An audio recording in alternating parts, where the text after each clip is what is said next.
Okay, so next country on your bucket list. Where are you going to next? I really want to go to Mongolia. It's a country that Mongolia? fascinates me. Yeah, it's Is it because you like the Mongolian food? I don't know if they have Mongolian kosher. Well, they have Mongolian beef at like every kosher Chinese restaurant. I don't know how authentic it is.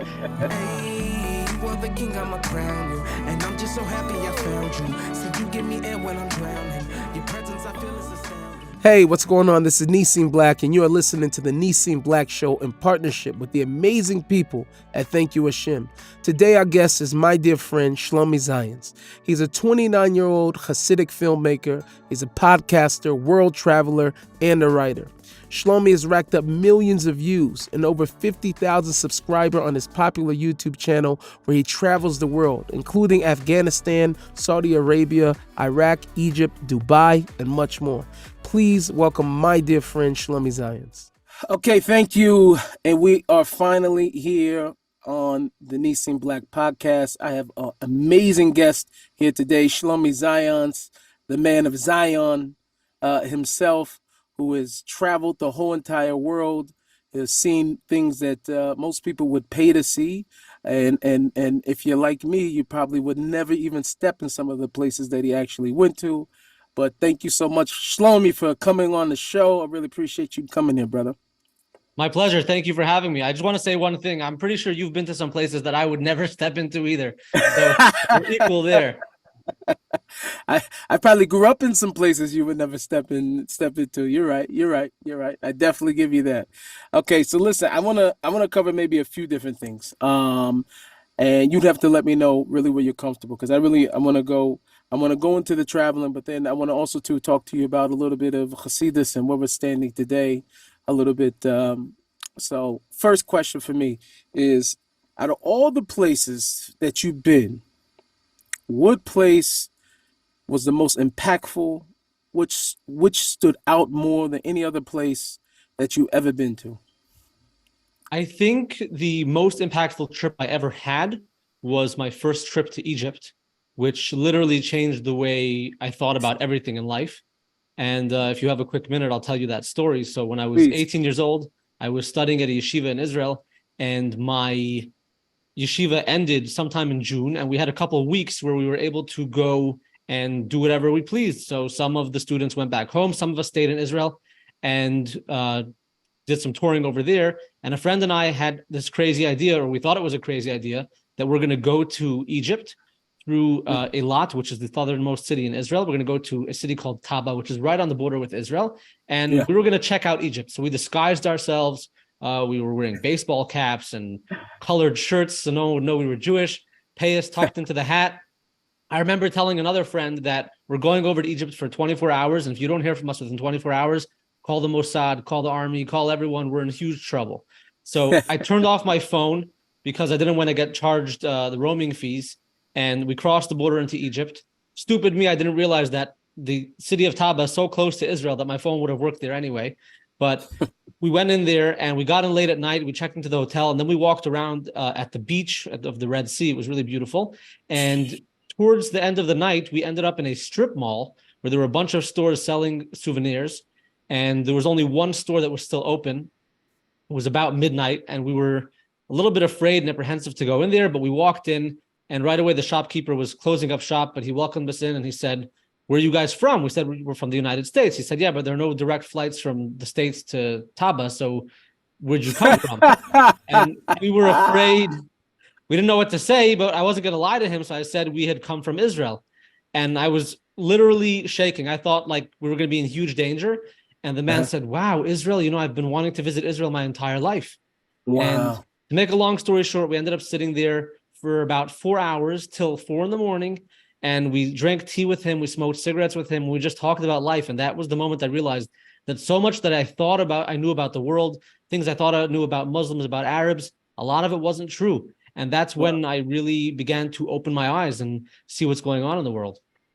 Well, listen, man, you're only 29, right? So I'm going to ask you, because that sounds like already an impactful experience. Would you say that was the thing that made you say, like, this is what I want to do. I'm going to take this. This is going to be my life. I'm going to make a thing out of this. Was that it? Not at all. It was an experience that I had in which I realized that I didn't know everything. and there's a lot more to learn. So I wanted to definitely continue my journey of learning. But this mission that I'm on right now, and we'll talk about it soon, that's something that I took upon myself recently after seeing the impact of the messages that I'm sharing. Okay, amazing. So tell me, I mean, one of the craziest places, since we're on the topic of going to Arab countries, tell me about Saudi Arabia. I mean, because I didn't even know they let Jews in there. You know what I mean? So I'm already trying to figure out how that story happened. Right. So Saudi Arabia actually, I'm pretty sure there was a time when Jews were not allowed in. And it's Right. not just that Jews were not allowed in, there were pretty much nobody was allowed in. It's been a closed country historically since the country was founded. The modern state of Saudi Arabia, I believe, is in the early 1930s. They haven't really allowed anyone in other than Muslims who are going for pilgrimage to do the Hajj or the Umrah, which is in their holy city of Mecca. So, Wow. as a general rule, no outsiders have gotten in, no Westerners, although there were exceptions at times for business visa holders. But for Jewish people, it was very hard to get in. And to make matters worse, if you had any religious articles, religious items, you were not allowed to bring them into the country if they were not Islamic. So no Torah, Mm. no tefillin, that was a big problem. Wow. Wow. Wow. That is crazy. But overall, would you say that it was an awesome experience? At least, I mean, that's somewhere you want to. I mean, that place is crazy, but think about it like this. I grew up, at least, I don't want to say I grew up Muslim, but I was a Muslim. I became a Muslim when I was 8. My grandfather was a Sunni Muslim. So he taught me Arabic as a kid. I used to pray in Arabic 5 times a day. I prayed with him, and I used to go to the mosque with him. Unfortunately, he ended up in prison or whatever. So, but what that did for me, even having that experience young, I converted to Christianity. I was about 14 or whatever. But even having that experience, there was a certain level, and I say I even have this now, even with the Christian world, there's a certain level of understanding I have of these, quote unquote, Abrahamic faiths that I could still have a comfortable dialogue. Unlike when most people leave a particular religion or group, they have a certain animosity, they have a certain whatever, I wouldn't say such a friendly attitude from that which they came from. But me personally, I actually enjoy the conversation I have with even some of the Palestinian people here. I've pulled up a few times and heard my music playing in their cars, so I know that they're listening Nissim Black. I don't think they'll be inviting me for any concerts in Ramallah or anything, but Never know. definitely. You never know. But so my question is, like, a place I would love to always go to is like Iraq, right? I never went to Iraq, Baghdad. I'm more interested probably from a Jewish perspective. First off, Avram Avinu came from somewhere over there. You had Surah and Pumbedita, the yeshivas of the Gemara was over there. When you went there, what what was it that you were looking for? You just going for the experience, or what was it? So, as a general rule, I'm a curious person. I'm always looking for new experiences, to meet new people, to try new foods, to see new places. However, this specific trip that you're referring to was with Lipa Schmelzer, who I'm sure many of your Leapy listeners. leaps. Yeah, so he basically, it was weird, but he called me one day and he's like, listen, can't tell anyone about this, but I'm working on an album that's going to be based on songs from Talmud Babli. So he's taking songs from the Babylonian Talmud and he's taking words. He was going to be taking words from the Babylonian Talmud and using them to make songs for the album, the entire album. And he's like, I want to go to Babylon. I want to go to Bavel, to Iraq, to get inspiration for the album. Can you take me? And of course I said yes. So we flew to Baghdad and we visited all these places, Surah, Pumbedita, all the places where the great Amoraim, the rabbis who wrote the Talmud, were studying and where all the stuff went on. We visited those places. There's absolutely nothing to see. There are no buildings Really? left. But we went and Lipa said, I just got to breathe the air. And he Wow. created many songs on that trip. So that's what that trip was focused on. Wow, that's crazy.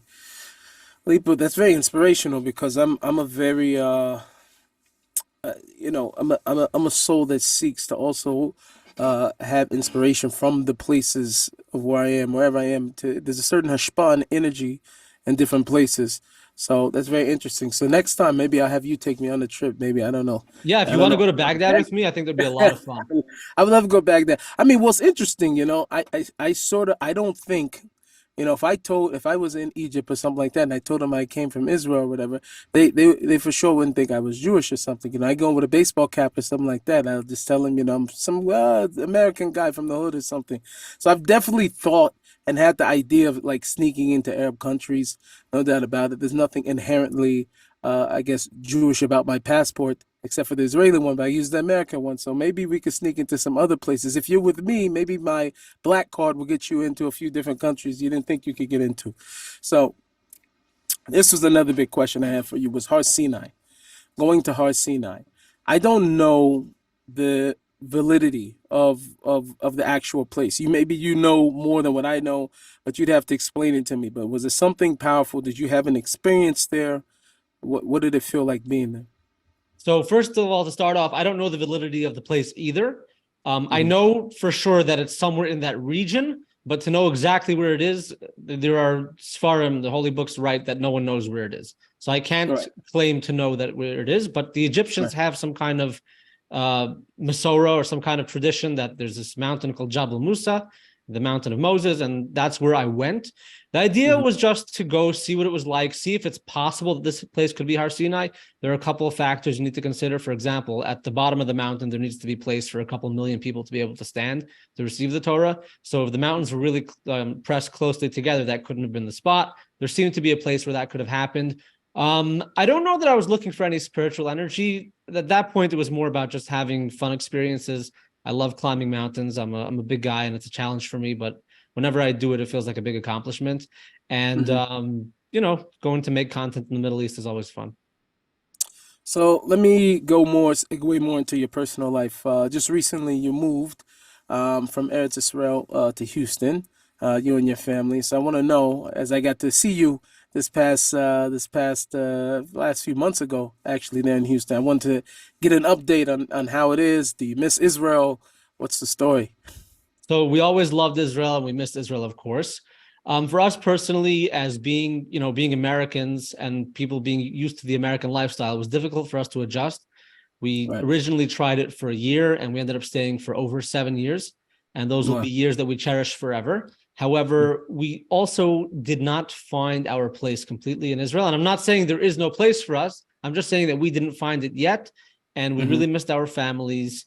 There were a lot of financial reasons why we should move here, the opportunities that I did not have in Israel. So for the Mm-hmm. time being, we're here in Texas. We love it. It's a very warm community. And if people are looking to go out into the Wild West, Texas is definitely a very good option. But we do hope and pray every day that we can return to Israel one day when the time is right. And we're very much looking forward to that. All right, so we're looking forward to it, man. We're looking forward to it also. So I have another question. Talk to me a little bit about growing up. Growing up, Hasidish. I mean, I seen you did the tour with Peter. What's Santanello. Peter's last name? Huh? Santanello. Bentanello, right, right. Who? Thank God there's somebody who's putting out good content, at least on Jews somewhere in the religious Jewish world. But in terms of your own upbringing, growing up in the Hasidic world, what do you think the positive benefits of that was for you? Well, that's a very good question. I've never been asked that. So let me think for a second.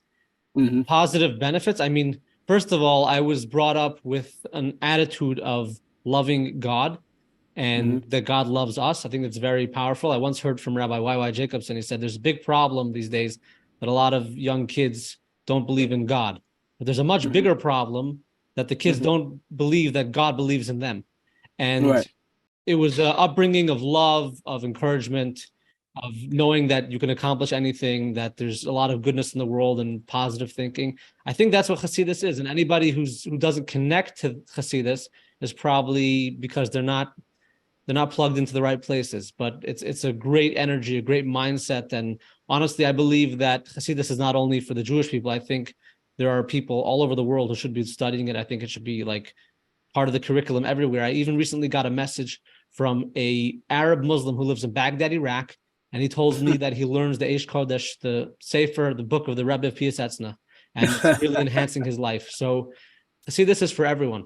Yeah, I no doubt about it. So listen, on that topic, this is what's something that's crazy for me. Now, the truth is, I don't really want to offend anybody, but I just want to keep it real because there's a question that I have. What I've noticed, this is just in my short amount of time of being a year. I've been a Yid for 10 years now, a little bit over 10 years.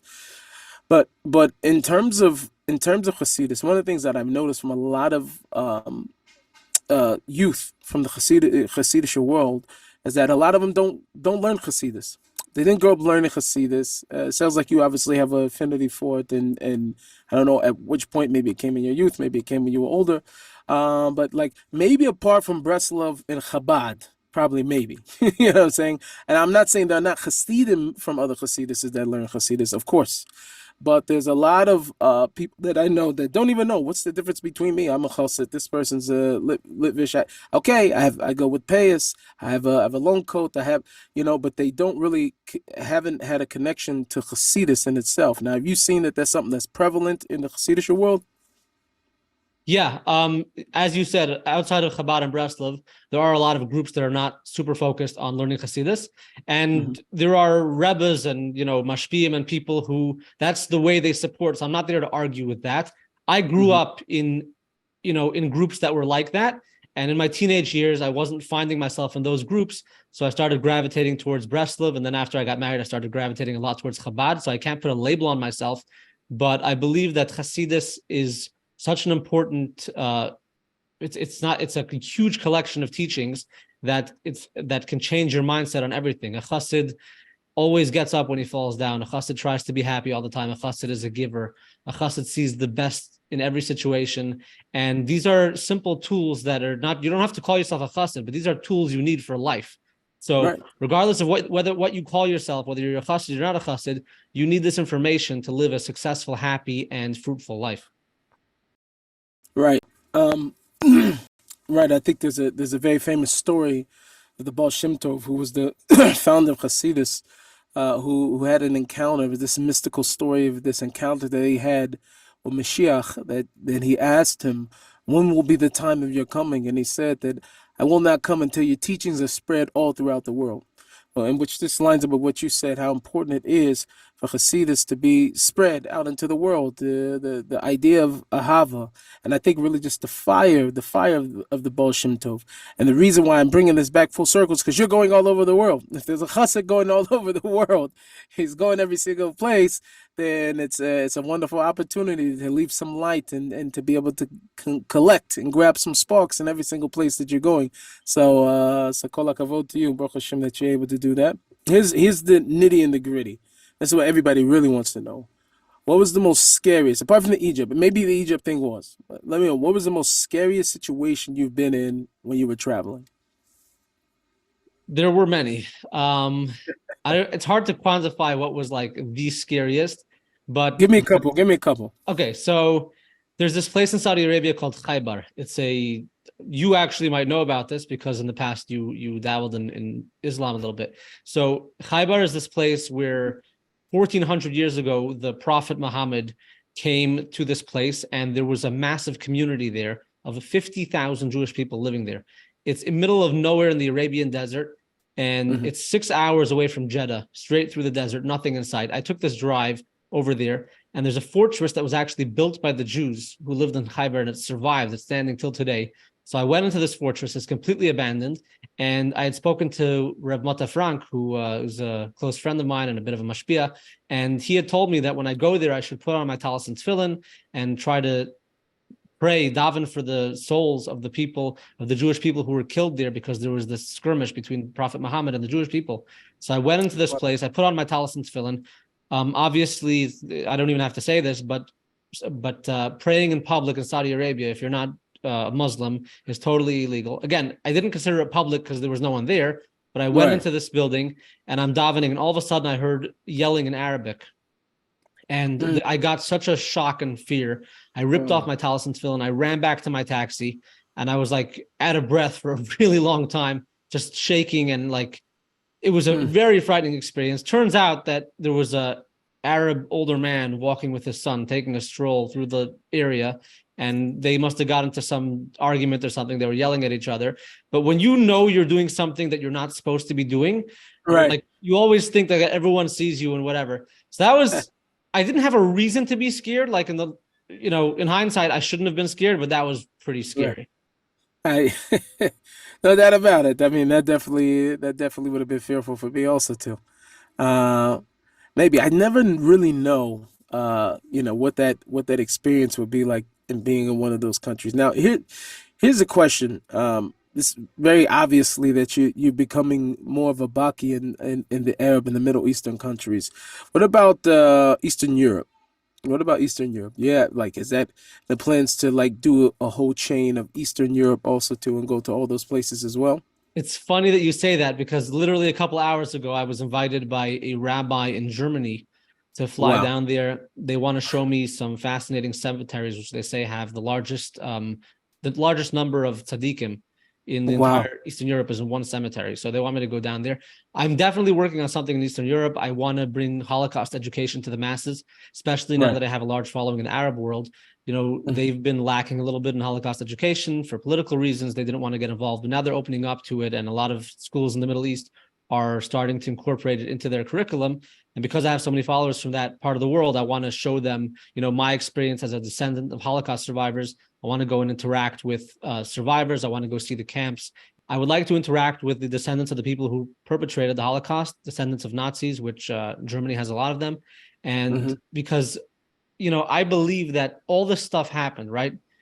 The Germans are still here, the Jewish people are still here, and we need to coexist in this world. There's kind of like this cold relationship where we're not Mhm. sure how to deal with this, and I feel like someone has to go there, and Uncomfortable. we have to have these uncomfortable conversations and figure out, you know, how do we proceed? How do we work through our traumas and make this world a better place? So that's a good question. Just kind of I want to sidebar this a little bit because of the Holocaust and obviously the hostility of Germany during the show of the Holocaust and everything. There are a lot of people who take it upon themselves. I'm just because in the world that we're in, this is very, very prevalent. A lot of people being canceled and companies being boycott, and you know they even boycott Israel. Many different other companies and different things. How do you feel about like? You seem to be a very peaceful guy. Like, would you not like drive a Audi or Mercedes Benz? Mark Ford also too was said to be anti-Semitic. People don't wear that. I'm just want to know what your stance is on a lot of those things. A lot of people are very strong against German brands and different things like that from anti-Semites. That's honestly a great question. And I'm not sure I have a formulated thought process about that whole issue. You know, I had a family member who had a BMW, and some other members of the family were giving that family member trouble because BMW is a German car. But the people who were giving that family member trouble all have Bosch mixers, which they use to make their challahs. So I think for a lot of people, they like to feel righteous that I don't drive a BMW, Right. possibly because they can't afford it. And also because they don't realize that once you start boycotting countries, you end up with like nothing you can use in your house. For example, if you're going to boycott Israel, get rid of your laptop, your iPhone, your cordless phone, and so many other Right. things. So I Right. don't know if like, I don't know how it helps at all Hmm. not use German material. I understand people have harsh feelings towards the Germans, and that's very understandable. But Right. I'm not sure where I stand on this issue. I wouldn't necessarily like look to buy German stuff, but I also can't say that I avoid it. I try to do whatever I can to make my life as convenient as possible so that I could use my time in the best way. And if the descendants of Nazis are benefiting from this in some way, I don't know. I'm honestly not sure what to say. It's a good question, and I would like to further ponder on it. I mean, there's so much stuff you had to boycott. You know, even you know, recently a lot of people were asking me, how can you still wear Yeezys after what Kanye West said and all these other things? And I'm Right. like, well, my feet are comfortable in them. Like, what should my feet should not be comfortable because because somebody said something stupid. And what does it matter? Because I bought the shoes in the first place anyway. It doesn't mean like now if I take them off, is it gonna hurt? You know. So I just wanted to know just about the boycott and just talking about tension really, with other people in other countries and whatever the case was. If people are So giving you a hard time about Yeezys, then you can uh-huh. always tell them that you're stepping on them. Every time you walk, you're Yeah, stepping on the exactly. Yeezy. Stepping on them, stepping on them. But he did apologize though. Yeah, yeah, that's what I heard. That's what I heard. But I think one of the other interesting things is I know I'm gonna let you go soon, but I want to know about Azerbaijan, the mountain Jews that you experience over there. Like that is crazy. I mean, I don't know. I'm just very interested in all these different things, and I don't really have the guts to go all these places, so I'm just living my life out through you, my traveling through you. So tell me about that experience also too. Okay, so just for those people who don't know, the Mountain Jews of Azerbaijan are a group of a couple hundred Jewish people who live in the Caucasus Mountains in Azerbaijan near the Russian border. It's also Mhm. very close to Iran. And the fascinating thing about them is that they are the last remaining shtetl in the world. Essentially, before the war, there were thousands of little towns that were all Jewish, all over Eastern Europe and a lot in Central Asia as well. And they all got destroyed or abandoned in the Holocaust. And then during the communist times, after the Holocaust, things got even worse and people just left and ran away. And there's one town left where people have been living continuously for hundreds of years. And the funny thing about them is they don't even know where they're from. So they know, like they believe they might have come from Persia. We also found some gravestones in the cemetery that say Karchai, which seems to imply that people who came from Karachi, Pakistan. So they don't know exactly where they're from, but they're holding strong. They're trying to keep the Torah to the best of their ability. And that's one of the most exciting things about my travels, is to get to see that all over the world, there are people who are really giving it their all, people who are trying their best to be good Jews, to do what God wants from them, regardless of the surrounding situations. People have financial difficulties. People have difficulties with the government in some of the countries they're in. There's a lot of anti-Semitism all over the world, but people are just trying to do what they can. And they are an inspiration to myself and to so many others who realize that our heritage is something so much worth preserving. We've been kicked out of Israel so many times. We've been spread and scattered all around the world, and we're still here. We're still holding strong. Man, that's exactly I mean, for me also too, I guess what I would feel like going to, especially visiting the different communities there, is feeling like someone a little bit step closer to the redemption, to the Gula. I mean, Hashem has said to the Nevi'im that Hashem will scatter us all throughout the world, and to be able to actually go and visit different communities and all these different places would feel like something like, just as quickly as you could go to the place, that means that we're living in a world and a time where the infrastructure is just as much as you can go there, then you could feel as though they can also come home. That there'll be a time where everybody will be able to come home, and they could feel like it's very, very soon and in the future, B'ezrat Hashem. Yeah, in the Talmud, there's a famous story of Rabbi Akiva, who was walking in the ruins of Yerushalayim, near where the Beis Hamikdash once stood. And there were, stones all over, the wreckage of the Beis Hamikdash. And he was laughing, and the students asked him, "Why are you laughing?" They saw a fox walking in the place where the Holy of Holies was, the Kodesh HaKodashim, and they couldn't believe why he was laughing. And he explained to them, he said that God made a prophecy. God told us that he's going to destroy this place, and he also promised us that he's going to bring us home, and he's going to build it all back up again. So if he fulfilled his first promise, he's also going to fulfill his second promise. And that's what you're saying, like going around the world, and you see that he said he would spread us out. He did that, and very soon, God willing, he's going to bring us home as well. Oh, man. Okay, so I have a few rapid questions just to close out, okay? So what are your top 3 travel tips? Okay, number 1, get to the airport early. You never know what kind of thing could happen, flat tire or security pulls you aside for extra screening. Get there early. I know from experience it's not fun to miss your flight. Number 2, you need a good travel pillow. Because if you're traveling like me and you're traveling a lot of nights I spend on the plane, like that's where I sleep that night. If you don't have a good pillow, you can't sleep. The third tip I would say is never put your tefillin bag under the plane. Never check it in, because believe it or not, the airline only insures you for $600 worth of stuff. Your tefillin are worth a lot more, and they're also irreplaceable because you put them on every day. You have a unique connection with these little inanimate, like you have a connection with these little boxes that is so spiritual and so great. If you lose them, God forbid, it's not a fun experience. So never check them in. Keep them in your handbag. That's very good, very good. Okay, so next country on your bucket list. Where are you going to next? I really want to go to Mongolia. It's a country that fascinates me. Yeah. Is it because you like the Mongolian food? I don't know if they have Mongolian kosher. Well, they have Mongolian beef at like every kosher Chinese restaurant. I don't know how authentic it is, but I don't think I'll be going for any food. I want to explore the nature and the wilderness and some interesting people and cultures. Okay, so on that, which country that you've been to has the best kosher food? American, you can't put in we're not putting them on. I feel like France is way up there. Israel is great. America has a lot. Panama's up and comer.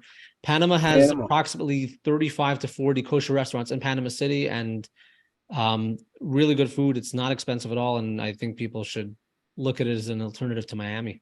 Okay.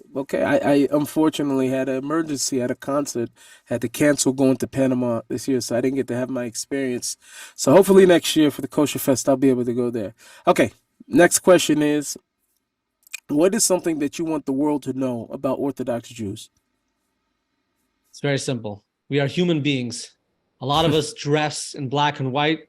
You kind of feel like we're walking out of the black and white movies, like we're old timers and our way of thinking might be backwards or whatever, but we are 100% human beings. We have feelings. We love. We care. We got to support our families and make money just like you do. People have health problems. We're just human beings. Please don't otherize us. Get to know us. There are so many of us who would love to talk to you, to show you around our communities. We'd love to get to know your communities. And we just want to be treated like humans. That's all. That's a very good question. Okay, so now I'm going to flip it. Because you're a man of experience, what would you want Orthodox Jews to know about the world? The world is a wonderful, beautiful place. God created it for us to enjoy it. Yes, we've had a rough history with our neighbors, pretty much wherever we've gone. But I don't think that a troubled past has to mean that we have a troubled future. I think there's so much to look forward to. There's so many wonderful opportunities for us to get to know our neighbors, to share with them, to learn from them, to teach them. And I believe that if we all get together and we try to see each other as human beings, to see the good in each other and to work together, man, this could be such an awesome world. Amazing, amazing, amazing. Thank you so much, Shloime, for joining me. Please, before we go, is there anything else that you would want the audience to know? Anything else you have coming up? Anything we should be looking out for? Social links? So please visit my YouTube channel. There's a lot of great content over there. YouTube.com/Shloime Zionce. I hope you put a link to that in the description to this video. I'm also on Facebook, Twitter, Instagram, TikTok, wherever the social media is. I am there. And one thing I want the world to know is that I have an awesome song idea for you, for Nissim, and I want to work with you on it to make it a reality. We're talking like a song, a music video, and let's make it happen. Let's make it happen. Okay, listen, Shloime got something in the works for me. Look at that. I'm impressed. I'm impressed. I wasn't expecting that one. Okay, so I'm looking forward, brother. Listen, hopefully I'll see you again very, very soon. Hopefully more here than in Houston, but I don't mind coming back to Houston. It was actually very nice over there. So listen, blessings to you and your family. Thank you so much for coming on the show. Thank you for having me. Oh, one more thing I want to add is that we have our documentary that we filmed in a prison in Texas. And I was waiting. I wasn't going to ask about it because I didn't want to put you on blast. But now that you put me on blast, I'm ready to see it. That's happening. That's happening very soon. I will let you guys know when it happens, but it's gonna be very interesting, and I feel like it's gonna move a lot of people in a positive way. I'm looking forward. Looking forward. That was a powerful experience, was it not? Yeah. Like that was for me probably the most powerful experience I've had in years going there. That I left and it like what I felt there just lingered and I wouldn't expect it. That wasn't the place I would expect it. Maybe where you were, Sinai, somewhere over there, Baghdad, the rubble of Pumbedisa, where nothing was. Maybe over there I would have thought, but at prison, no way in the world. So you guys definitely are gonna want to see this. I mean, Shloime, I'm sure you captured amazing things, but it was what we left with. I think was the most powerful thing. So thanks again, man, for coming on the show. Appreciate you. Anytime. Thank you. God bless you, and we'll see you soon.